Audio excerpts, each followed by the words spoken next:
मुझे लगता है 90% लोगों को बिल्कुल भी नहीं पता होगा। तो दोस्तों आपको ये गलती बिल्कुल भी नहीं करनी है कि मोबाइल की टच टूट जाती है, मोबाइल के टच को बदलवा लेते हैं। आप दुकान वाले के पास जाते हैं, अपने मोबाइल को फेंक दिया होगा या गिरा दिया होगा। आपको सही तरीके से मोबाइल की टच को कैसे चेक करना है, क्योंकि मोबाइल के अंदर ही एक फीचर हमें दिया होता है जिस पूरी टच को सही तरीके से चेक कर सकते हैं। दोस्तों अगर आपके मोबाइल की टच टूट गई है और आप अपने मोबाइल की टच दुकान पे जाके पड़वाने वाले हैं तो इस वीडियो को ध्यान से देख लीजिए, क्योंकि हो सकता है आपके साथ भी फ्रॉड हो जाए, क्योंकि इस चीज के बारे में 90% लोगों को नहीं पता होगा जिनके मोबाइल की टच टूट जाती है। इसीलिए इस वीडियो को ध्यान से देख के लाइक कर देना, क्योंकि ये बहुत ही ज्यादा इंपॉर्टेंट एक जानकारी मैं आपको देने वाला हूँ। तो दोस्तों होता क्या है, जब भी आपके मोबाइल की टच टूट जाती है, आप जाते हैं किसी मोबाइल की दुकान पे और आप अपने मोबाइल की टच को बदलवा लेते हैं। इसके बाद होता क्या है, जब आप अपने घर पे आगे मोबाइल की टच को चलाते हैं तो वो सही तरीके से काम नहीं करती है, और इसके बाद आप दुकान वाले के पास जाते हैं तो वो आपसे कह देता है कि मैंने तो आपको चेक करके दिखाया है, आपने मोबाइल को फेंक दिया होगा या गिरा दिया होगा। इसके बाद दोस्तों जब आप मोबाइल की टच को पड़वा लेते हैं, इसके बाद आपको उसको चेक करने का तरीका भी आना चाहिए। दोस्तों कुछ लोग करते क्या है, जब भी मोबाइल की टच को पड़वाते हैं तो इस तरीके से बस वो एक बार देख लेते हैं कि हाँ मोबाइल की टच हमारी ठीक तरीके से काम कर रही है और घर पे आ जाते हैं। लेकिन ऐसी गलती आपको नहीं करना है, आपको टच को बिल्कुल प्रॉपर तरीके से सही तरीके से इस तरीके से चेक करना है। तो मैं आपको बताता हूँ आपको सही तरीके से मोबाइल की टच को कैसे चेक करना है, क्योंकि मोबाइल के अंदर ही एक फीचर हमें दिया होता है जिसकी मदद से हम अपने मोबाइल की पूरी टच को सही तरीके से चेक कर सकते हैं। तो इसके लिए हमें करना क्या होगा, हमें अपने मोबाइल की सेटिंग में जाना होगा। तो मेरे पास है Redmi का Note 5 Pro, तो इसमें ये आसानी से मैं चेक कर सकता हूँ। आप अपने मोबाइल में भी इसी तरीके से चेक कर सकते हैं। तो मोबाइल की सेटिंग में आने के बाद अब हमें क्या करना है, हमें जाना है मोबाइल के अबाउट फोन वाले ऑप्शन में। ये देखिए मैं अबाउट फोन वाले ऑप्शन पर एक बार टच करता हूँ। ये देखिए मेरा Redmi Note 5 Pro है। अब मैं क्या करूंगा, अब मैं थोड़ा नीचे आऊंगा और यहाँ हमें एक ऑप्शन मिलेगा ऑल स्पेक्स। तो हम क्या करेंगे, इस पर एक बार टच करेंगे। ये देखिए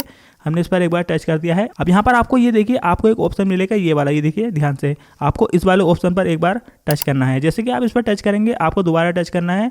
ये देखिए 3 ये नीचे दिखा रहा है, ये देखिए जैसे कि आप 3-4 बार इस ऑप्शन पर क्लिक करेंगे तो आपके सामने ये ऑप्शन खुल जाएंगे। आप देखिए HW टेस्ट। तो आपको क्या करना है, आपको नीचे आना है। नीचे आने के बाद यहाँ पर आपको एक ऑप्शन देखने को मिलेगा टच पैनल वाला। ये दोस्तों ध्यान से देखिए, ये बहुत ही इंपॉर्टेंट एक ऑप्शन है। अगर आप इसको सही तरीके से समझ जाते हैं तो आपके मोबाइल की जब भी आप टच पड़वाएंगे, आप टच पड़वाने के बाद इसको इस तरह से चला के देख लीजिए जैसे मैं आपको चला के दिखाऊंगा, तो आपके साथ कभी भी कोई भी फ्रॉड नहीं होगा। तो हम क्या करेंगे, टच पैनल वाले ऑप्शन पर एक बार इस तरीके से टच करेंगे। ये देखिए मैंने टच किया है। अब हमारे सामने इस तरह का एक ऑप्शन खुल के आ जाएगा, ये आप देख सकते हैं। अब हमें इसमें किस तरीके से चेक करना है हमारे मोबाइल की टच सही तरीके से काम कर रही है नहीं। तो आपको क्या करना है, अपनी फिंगर को कहीं पर भी रखना है और इस तरीके से आपको चलाना है। ये देखिए तो हमारी जो टच है कितनी स्मूथ काम कर रही है। तो इसी तरीके से आपको अपनी टच को चेक करना है। ये देखिए क्योंकि होता क्या है, बीच में तो आप जब भी टच को चलाते हैं सही तरीके से काम करती है, लेकिन जो ये साइड में होता है ना कॉर्नर पे, ये सही तरीके से काम नहीं करती है। तो इसी को चेक करने के लिए ये ऑप्शन हमें दिया गया है, ये फीचर दिया गया है। देखिए इस तरीके से आप करेंगे तो ये आसानी से हो रहा है, मतलब हमारी टच बिल्कुल सही तरीके से काम कर रही है। देखिए दोस्तों हमारी टच बिल्कुल सही तरीके से काम कर रही है। जहां पर भी मैं कर रहा हूँ ये आप देख सकते हैं ब्लू लाइन आ रही है। तो मतलब हमारी टच बिल्कुल सही तरीके से और वाइब्रेशन हो चुका है, मतलब हमारी जो टच है ये सही तरीके से काम कर रही है। तो इस तरीके से आप जब भी मोबाइल की टच पड़वाते हैं, इस फीचर के जरिए आप ये पता लगा सकते हैं कि हमारे मोबाइल की टच सही तरीके से काम कर रही है या नहीं। तो ये जानकारी मुझे आपको देनी थी और इसके बारे में मुझे लगता है 90% लोगों को बिल्कुल भी नहीं पता होगा। तो मुझे आपके साथ छोटी सी एक जानकारी शेयर करनी थी, तो मैंने आपको बता दिया है। अब आपका काम है इस वीडियो को ज्यादा से ज्यादा शेयर करके अपने दोस्तों को भी बताना, ताकि जब भी वो टच पड़वाएं तो इस तरह से वो चेक कर सकते हैं। या फिर आप कोई सेकंड हैंड स्मार्टफोन भी खरीदते हैं तब भी आप अपनी टच को इस तरीके से चेक कर सकते हैं। तो वीडियो पसंद आई हो तो इसे लाइक करें, शेयर करें। आज की वीडियो में इतना ही, मिलते हैं अगली नई वीडियो में। Thank you for watching.